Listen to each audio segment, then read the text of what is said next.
The birthday party. Fade in. External bakery day. On a side road in Cincinnati, a small bakery sits covered in snow alongside a lonely train track. Quick cut. Interior bakery day. Many cakes line the neatly organized display cases around the humble shop. Cut to Hank, tall and slightly slumped over, business entrepreneur, late 30s and already tired of work, walks up to the counter. Sales clerk, can I help you find anything today? Hank shambles over the left side of the counter, extending his finger to point at a pink frosted vanilla flavored cake with the words Happy Birthday written on it with blue icing. Hank, I'll take this one, please. Sales clerk, great choice. Mind me asking, who's it going to be for? Hank's head tilts down, averting the gaze of the sales clerk, only for a moment, and with a faint smile says, someone special is all. The sales clerk, still smiling, arranges the cake neatly in a carrying out cardboard box and offers it to Hank. Sales clerk, that'll be 28.75. Hank reaches into his back pocket, pulling out a wallet and a couple of bills. Hank, here, this should cover it. Sales clerk, thank you, have a nice day. The sales clerk waves as Hank leaves and greets the next customer. Cut out. Exterior bakery parking lot day.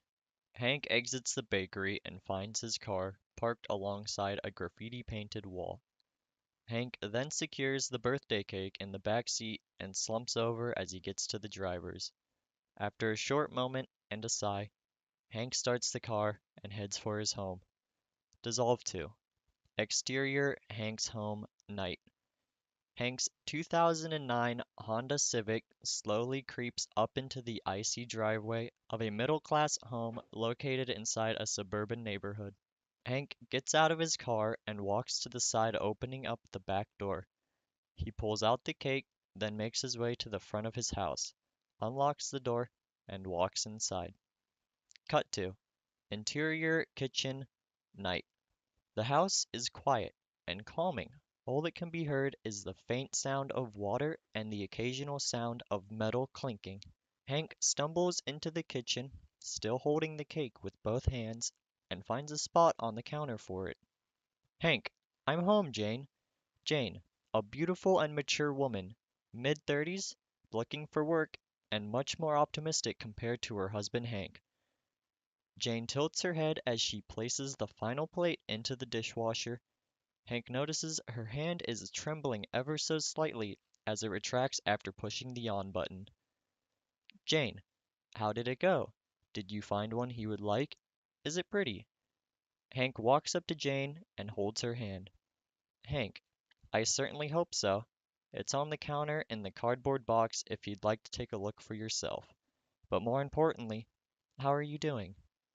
Jane, honey, no matter how much time passes, I don't think I'll ever be prepared for what waits us every time we visit him. We've made it this far, and I can only wait and hope that we'll make it even further. Hank lets go of her hand, pours himself a glass of water, and makes his way to the kitchen table, pulls out a chair, and sits down. Hank, that's one thing I love about you. You always look at what's past the storm and never what's inside it. By the way, I need to go to work early tomorrow morning. There are some papers I need to get. Jane gives Hank a sudden hug from behind. Jane, don't worry, darling. I trust that you'll do what you'll need to. Just make sure you get there by noon. Your brother Norman is coming to help me set up as well. Norman, a police officer, late 30s, wears glasses, Hank's brother. Hank lets out a sniffle. Hank, I'll be sure to thank him when we see him.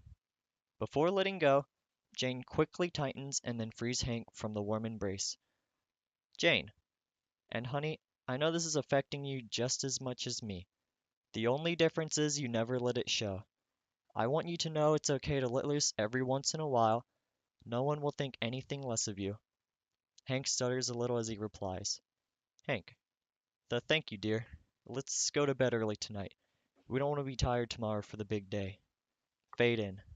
Interior driving early morning. The sun has just begun to rise and the light snowfall has started. Despite the snowy weather, the roads are well kept and ice free. Hank is driving down the highway, listening to the radio. Dissolve 2. Interior, business office, morning. Hank unlocks the door to his office and walks inside. He opens a drawer, grabs some paper, and neatly tucks them inside his coat pocket. Hank leaves his office, closing the door behind him and locking it. Walks down the hall, trying not to make eye contact with anyone. On the way out, a coworker calls out his name. Coworker: "Hey Hank, I thought you weren't coming in today. Everything all right? You seem kinda down lately." Caught off guard by the sudden interaction, Hank answers. Hank: "Yeah, I was just grabbing a few things. I'll be leaving now."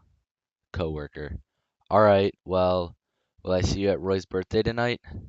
Hank: "No, sorry, I'm not going to be able to make it." Coworker: "Really? That's too bad, man." Hank waves at his coworker as he leaves. Cut to Interior Hospital, noon. Hank walks down a long hallway, passing nurses, doctors, and rooms all the same. Finally, he stops and takes a second to listen to the commotion inside before entering. Before he can enter, Hank is greeted by a doctor. Hank: "Doctor?" Doctor: "No worries, Hank. Nothing out of the ordinary. He's already stable and on medication. He just needs time." Hank: "Thank you, doctor." Hank pulls out the papers that were folded neatly into his coat pocket and hands them over to the doctor. Hank: "I trust this should help cover the medical expenses." The doctor gives a quick read of the documents and pats Hank on the back. Doctor: "Yep, everything is set here. Insurance will cover just about everything." Hank lets out a sigh of relief. Doctor: "You better head on in now. You don't want to be late for the birthday party." After shaking the doctor's hand, Hank opens the door and heads inside. Jan sits in a chair, holding the hand of son, Joseph. Joseph is a teenage boy who likes soccer and was involved in a traffic accident. He received a concussion which evolved into a slight coma and has been out for the past couple of weeks. Hank's brother Norman stands over by a table preparing paper plates. Takes the cake Hank bought outside of its cardboard container and readying it to be cut.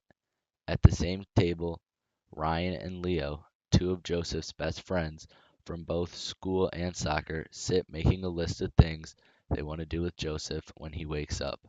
Ryan, a short but energetic person, despite his size, is no, known to be the fastest person on Joseph's soccer team.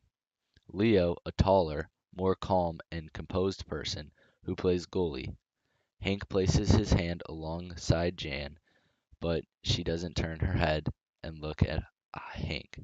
Hank, the insurance ordeal is taken care of. Jan finally turns her head to meet Hank, her eyes still watery from no doubt tears that were shed before Hank arrived. Jan, I knew you'd figure it out. You always do. Norman pushes 14 candles on top of the cake.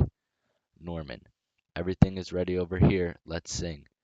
After singing happy birthday and having cake, Hank goes back over to his son and lays his hands on his forehead, choking on his words with small tears forming at the side of his eyes.